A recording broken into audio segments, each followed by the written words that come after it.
అది 1986 జనవరి 24వ తేదీ. అంతరిక్షంలో ఎన్నో యుగాలుగా చీకటిలో ఉన్న యురేనస్ గ్రహాన్ని దాటుకుంటూ మనిషి పంపించిన ఒక అంతరిక్ష నౌక వెళ్తోంది. అదే వాయేజర్ 2 స్పేస్ క్రాఫ్ట్. అప్పటి వరకు యురేనస్ గ్రహం చుట్టూ తిరుగుతున్న ఉపగ్రహాల గురించి మనకు తెలిసింది చాలా తక్కువ. కానీ ఆ రోజు మనుషులు పంపించిన అంతరిక్ష నౌక యురేనస్ కి దాదాపు 29,000 కిలోమీటర్ల దూరం నుండి వెళ్తుంది.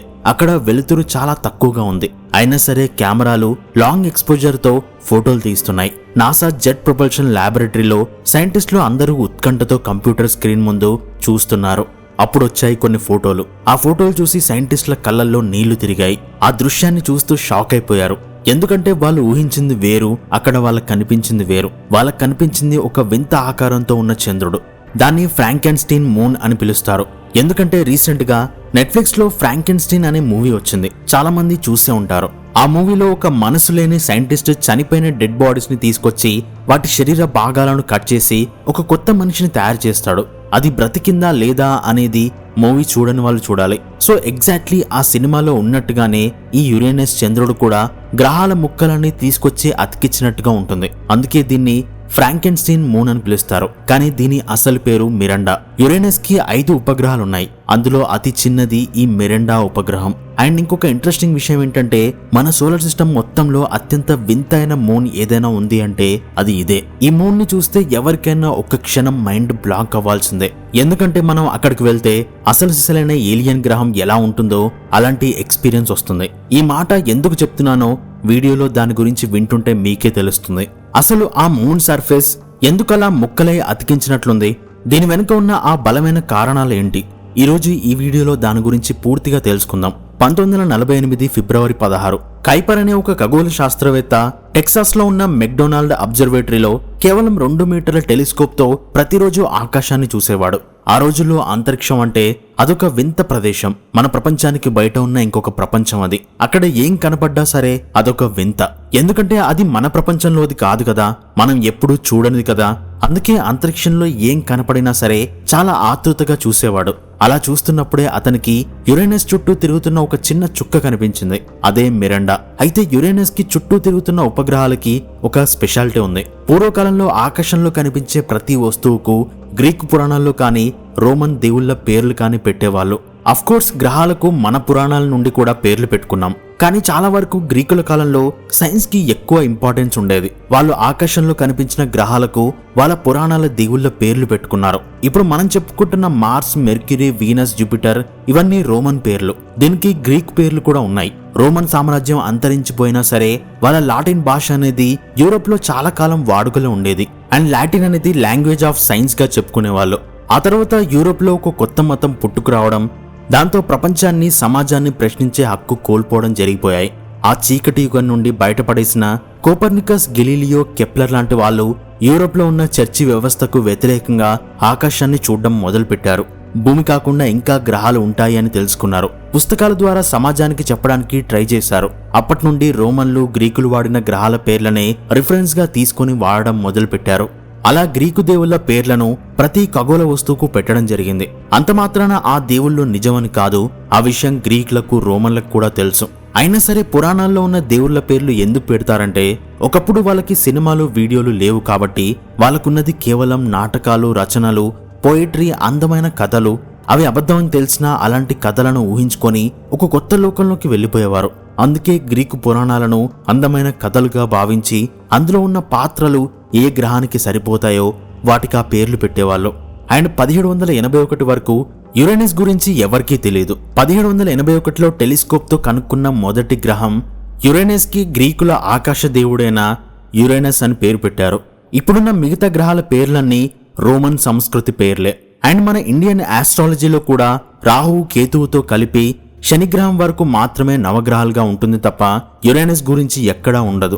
ఎందుకంటే యురేనస్ అనేది టెలిస్కోప్ ఉంటే తప్ప కంటికి కనిపించే గ్రహం కాదు. అయితే యురేనస్ మూన్స్ కి ఉన్న స్పెషాలిటీ ఏంటంటే వాటి పేర్లు గ్రీకు పురాణాల నుండి పెట్టలేదు, అలా అని రోమన్ పేర్లు పెట్టలేదు. వాటికి విలియం షేక్స్పియర్ రాసిన నాటకాల్లోని క్యారెక్టర్ల పేర్లు పెట్టారు. ఎగ్జాంపుల్ కి టైటానియా, ఒబెరాన్, ఏరియల్, ఆంబ్రియల్. అలాగే ఈ కొత్త మూన్ కి షేక్స్పియర్ రాసిన ది టెంపెస్ట్ అనే నాటకంలోని ఒక హీరోయిన్ పేరు పెట్టారు. అదే మిరాండా.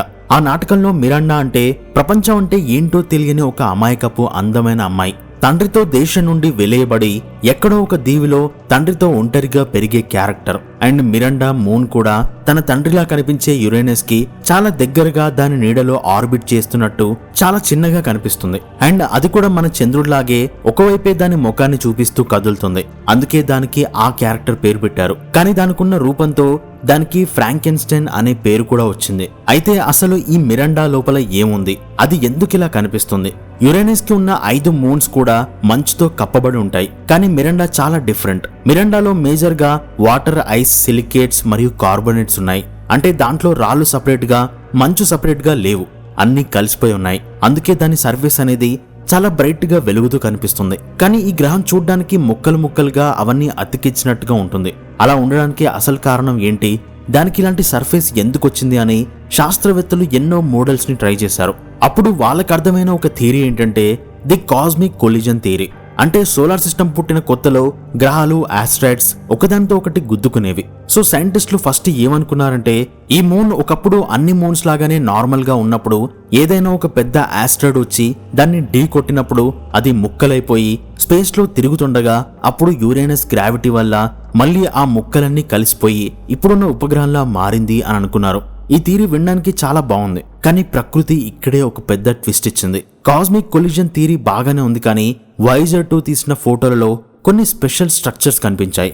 వాటినే కరోనే అంటారు. ఇవి సోలార్ సిస్టమ్ మొత్తంలో ఎక్కడా లేవు, ఓన్లీ మిరాండా మీదే ఉన్నాయి. కరోనే అంటే ఇవి పాలిగోనల్ ఆకారంలో ఉండే విచిత్రమైన ఎత్తైన శిఖర ప్రాంతాలు. ఈ ఉపగ్రహం మీద సదర్న్ హెమిస్పియర్ లో ఇలాంటివి 3 పెద్ద శిఖర ప్రాంతాలున్నాయి. అందులో ఒకటి ఆర్డెన్ కరోనే. ఇది చూస్తే ప్యారలల్ గా ఉన్న కొండ చర్యలు, లోయలు కలిసి ఒక స్కీ స్లోప్ లాగా ఉంటుంది. ఇది దాదాపు 2 కిలోమీటర్ల ఎత్తు వరకు ఉంటుంది. అండ్ ఎల్సినోర్ కరోనే ఇదొక 80 కిలోమీటర్ల వెడల్పున్న బౌండరీతో చుట్టూ ఉన్న నేల కంటే ఒక 100 మీటర్ల ఎత్తులో ఉంటుంది. నెక్స్ట్ ఇన్వర్నెస్ కరోనే. ఇదొక రెక్టాంగులర్ షేప్ లో ఉండి మధ్యలో ఒక పెద్ద బ్రైట్ వి ఆకారంలో మెరిసిపోతూ ఉంటుంది. ఈ మూన్ మీద ఉన్న ఇంకొక క్రేజీ థింగ్ ఏంటంటే దీని మీద వెరోనా రూపెస్ అనే ఒక కొండ చర్య ఉంది. ఇది దాదాపు 20 కిలోమీటర్ల లోతు ఉంటుంది. మన ఎవరెస్ట్ పర్వతమే 8.8 కిలోమీటర్లు ఉంటుంది. సో దీన్ని బట్టి ఆ లోయ ఎంత భయంకరంగా ఉంటుందో ఊహించుకోండి. అంత పెద్ద అగాధాన్ని దగ్గరుండి చూస్తే ఇంతకన్నా గొప్పది యూనివర్స్ లో ఉంటుందా అని అనిపిస్తుంది. మన లైఫ్ లో ఉన్న ప్రాబ్లమ్స్ అన్ని మర్చిపోయి అసలు యూనివర్స్ ఇంతటి అద్భుతాన్ని ఎందుకు సృష్టించింది, దీన్ని చూసే అవకాశం నాకే ఎందుకు వచ్చింది, ఇలాంటి ఎన్నో ప్రశ్నలు పుట్టుకొస్తాయి. దాని మీద గ్రావిటీ చాలా తక్కువగా ఉంటుంది. ఒకవేళ మీరు ఆ కొండ మీద నుండి దూకితే కింద పడ్డానికి కనీసం 12 నిమిషాల టైం పడుతుంది. అండ్ మీరు ఒక పేపర్లా తేలుతూ ఒక్క దెబ్బ తగలకుండా కింద ల్యాండ్ అవుతారు.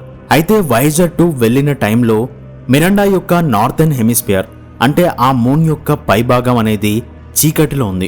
సో అక్కడ ఏముందో ఎవరికీ తెలీదు. అది ఇంకో పెద్ద మిస్టరీ. సో ఇప్పుడు మ్యాటర్ ఏంటంటే ఒక ఆస్ట్రాయిడ్ వచ్చి గుద్దితే ఇంత సిస్టమేటిక్ గా ప్యారలల్ లైన్స్ తో, వి షేప్స్ తో ఇంత పెద్ద శిఖరాలు ఎలా ఏర్పడతాయి? ఛాన్సే లేదు. ఆస్ట్రాయిడ్ ఇంపాక్ట్ వల్ల గుంతలు పడతాయి, కానీ ఇలా కొండలు చీలిపోయి పెద్ద పెద్ద లోయలు ఏర్పడవు. అందుకే ఈ కొలిజన్ థియరీని పక్కన పెట్టారు. అప్పుడు సైంటిస్టులకు వెలిగిన అసలైన థియరీ ఏంటంటే టైడల్ హీటింగ్ అండ్ ఆర్బిటల్ కేయాస్.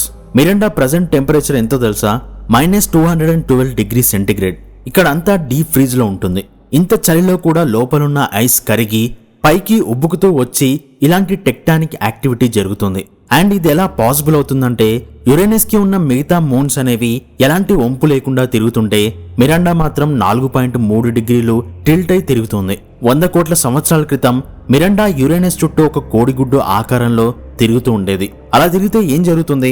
ఒకసారి యురేనస్ కి దగ్గరగా వస్తుంది, ఇంకోసారి దూరంగా వెళ్తుంది. ఎగ్జాంపుల్ కి ఒక స్మైలీ స్ట్రెస్ బాల్ ని చేతిలో పట్టుకుని ప్రెస్ చేస్తూ వదిలితే, అంటే దాన్ని పిసికినప్పుడు సన్నగా, వదిలినప్పుడు లావుగా అవుతుంది కదా.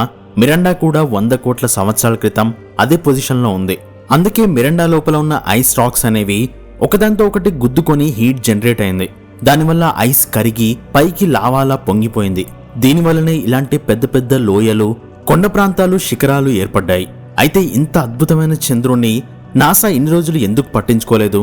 ఇన్ని రోజులు ప్రపంచానికి తెలియకుండా ఎందుకు దాచిపెట్టారు? మన సౌర కుటుంబంలో చాలా వింతల గురించి విన్నాం తప్ప దీని గురించి ఎందుకు పెద్దగా తెలియలేదు అని అనుకుంటాం. దాని వెనుక ఒక సాడ్ స్టోరీ ఉంది. జనవరి 24, 1986లో వాయేజర్ తీసిన ఫోటోలతో ప్రపంచం మొత్తం దాని గురించి మాట్లాడుకోవాలి. కానీ ఎగ్జాక్ట్ గా 4 రోజుల తర్వాత జనవరి 28న నాసా ఛాలెంజర్ స్పేస్ షటిల్ ని అంతరిక్షంలోకి పంపించింది. అది లాంచ్ అయిన 73 సెకండ్లకే ప్రపంచం మొత్తం చూస్తుండగానే బ్లాస్ట్ అయింది. కానీ అందులో 7 ఆస్ట్రోనాట్స్ ఉన్నారు. అందరూ చూస్తుండగానే వాళ్ళు చనిపోయారు. దాంతో నాసాతో పాటు ప్రపంచం మొత్తం అదే షాక్ లో ఉండిపోయింది. దానివల్ల యురేనస్ చుట్టూ తిరుగుతున్న ఈ చిన్న వింత ప్రపంచం గురించి ఎవరూ పెద్దగా పట్టించుకోలేదు. అప్పటి నుండి ఇప్పటి వరకు ఆ చీకటిలోనే దాని రహస్యాలు ఉండిపోయాయి. వాయేజర్ అక్కడికి వెళ్లి ఆల్మోస్ట్ 40 ఏళ్ళు అవుతుంది. అప్పుడు తీసిన ఫోటోలు తప్ప మిరాండా గురించి మనకి ఇంకేం తెలీదు. అసలు లోపల సముద్రాలు ఉన్నాయా లేదా అనేది కూడా తెలీదు. అందుకే ఇప్పుడు నాసా ఓషియానస్ అనే మిషన్ ని రెడీ చేస్తుంది. ఇది 2030లో లాంచ్ అయ్యి 2041కి అక్కడికి రీచ్ అవ్వచ్చు. అండ్ యూరోపియన్ స్పేస్ ఏజెన్సీ కూడా ఓడినస్ అనే మిషన్ ని 2034లో లాంచ్ చేస్తుంది. వీటితో ఆ మూన్ మీద ఎలాంటి మిస్టరీలు ఉన్నాయో మనకు తెలుస్తుంది. సో ఇది మిరాండా కథ. స్పేస్ లో ప్రతి ఆబ్జెక్ట్ కి ఒక రహస్యమైన చరిత్ర ఉంది. దాన్ని తెలుసుకున్నప్పుడు మన సోలార్ సిస్టంలోనే ఇన్ని ఏలియన్ ప్రపంచాలు ఉన్నాయా అని అనిపిస్తుంది. భవిష్యత్తులో సోలార్ సిస్టమ్ టూర్ అనేది వస్తే అందరినీ ఆశ్చర్యపరిచే ప్రదేశాల్లో ఖచ్చితంగా ఇది ఉంటుందని చెప్పొచ్చు. సో దీని గురించి మీరేమనుకుంటున్నారో కింద కామెంట్ చేయండి. అండ్ వీడియో నచ్చితే తప్పకుండా లైక్ చేయడం మాత్రం అస్సలు మర్చిపోవద్దు. ఎందుకంటే మన ఛానల్ మీకు కనపడాలంటే మన ప్రతి వీడియోకి 2000 కంటే ఎక్కువ లైక్స్ వస్తేనే అది మీకు కనిపిస్తుంది. సో ఎంత మంచి కంటెంట్ చేసినా సరే వాయిస్ ఓవర్ ఛానల్ని యూట్యూబ్ ఆల్రెడీ ఆపేస్తుంది. కాబట్టి లైక్ చేయడం మాత్రం అస్సలు మర్చిపోవద్దు. అండ్ వారం మొత్తం హైప్ ఆప్షన్ని సేవ్ చేసుకొని మన వీడియోస్ కోసం యూజ్ చేస్తున్న వాళ్ళందరికీ చాలా చాలా థ్యాంక్స్. సో నెక్స్ట్ వీడియోలో మళ్ళీ కలుద్దాం. అంతవరకు సెలవు.